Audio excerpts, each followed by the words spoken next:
Hi, Ellie here from the Dark Imp. Today I'm going to teach you how to play a two-player game called Spit.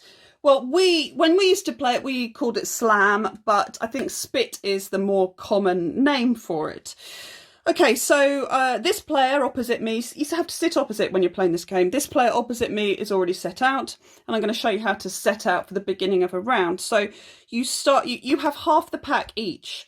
So you split a regular 52 card deck into two piles, having shuffled them, and one pile to one person, the other pile to the other person. You hold the pile in your hand, and then you reveal cards in 5 piles. So you put one card face up and the next card 4 cards face down, and then you go to the face up on this pile and the next cards face down.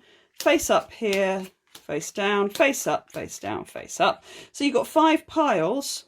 There's only 1 card in this pile and 5 cards in this pile. And this is the same over here, 1 card, 5 cards.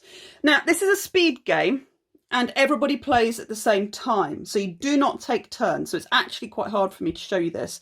I won't be able to show it to you in real time, but I can explain how to play. So each round starts when both players simultaneously reveal the top card of their hand and put it into, or their spit pile, and put it into the onto the middle section. So you're going to have 2 piles in the middle.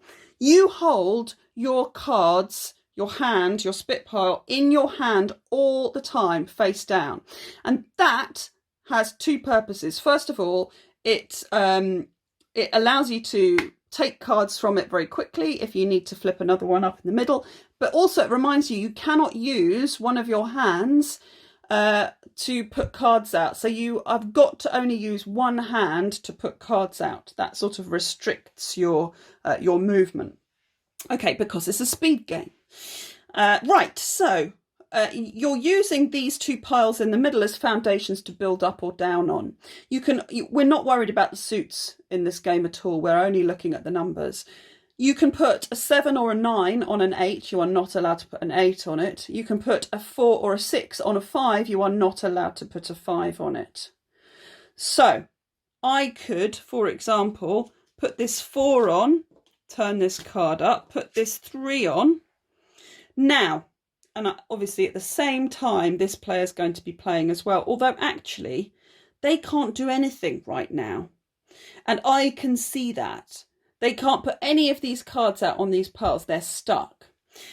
So then I've got a space because I've got this card out. So I'm going to move, I can move any of these over onto that space. And in fact, you're allowed to pile up cards of the same number. So I can put the 2 aces on top of each other and then reveal these.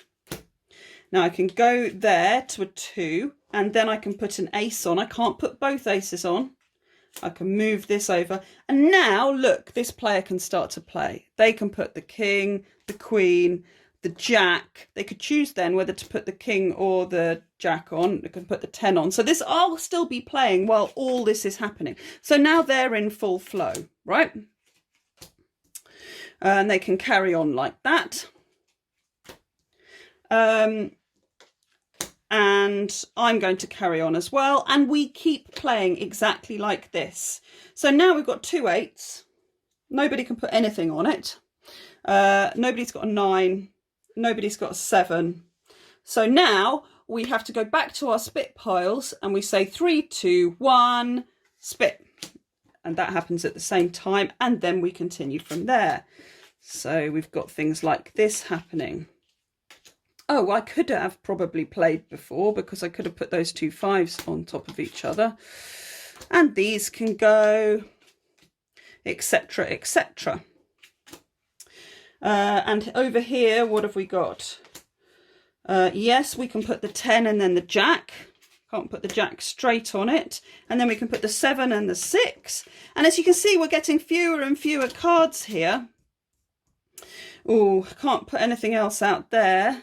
The 5 can go out, then the 6 can go out, then the 5 can go out. We're down to 4 cards here. These 2 can go on top of each other if we want.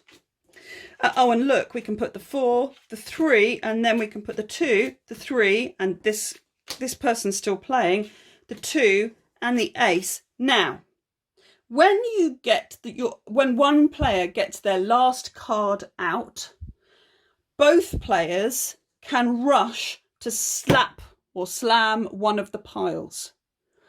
If you slam a pile, you have to take it.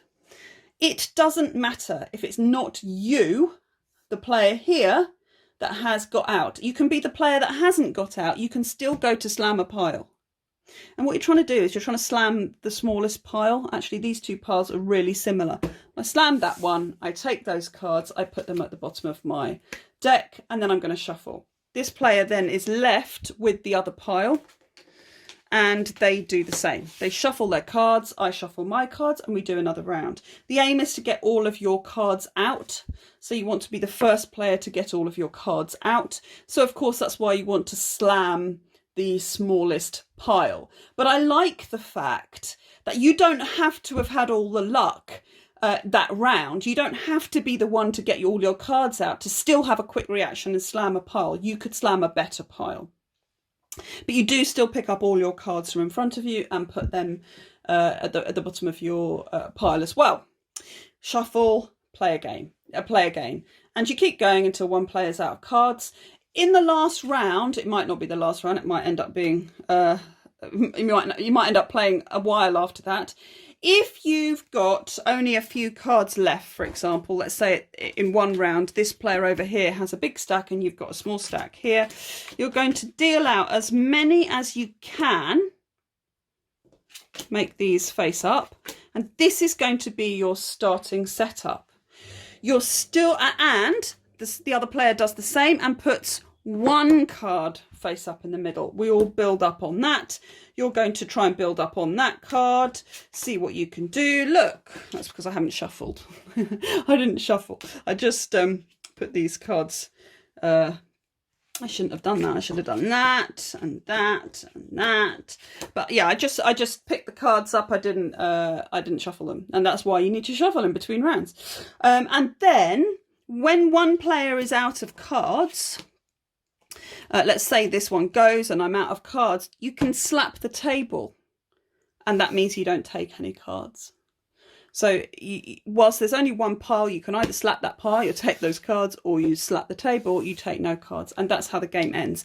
It's one of those games that doesn't have necessarily a, you could be playing for quite a long time.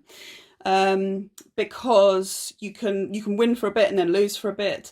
So you might want to set your own ending. You might want to say we're going to play 6 rounds and then see who has the most cards, or we're going to play for a certain amount of time.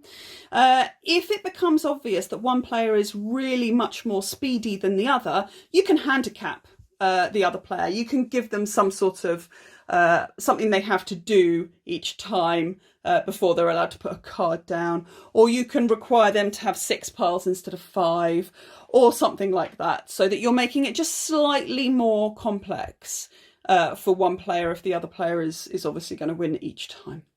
That helps keep everybody in the game. All right, that is Spit or Slam.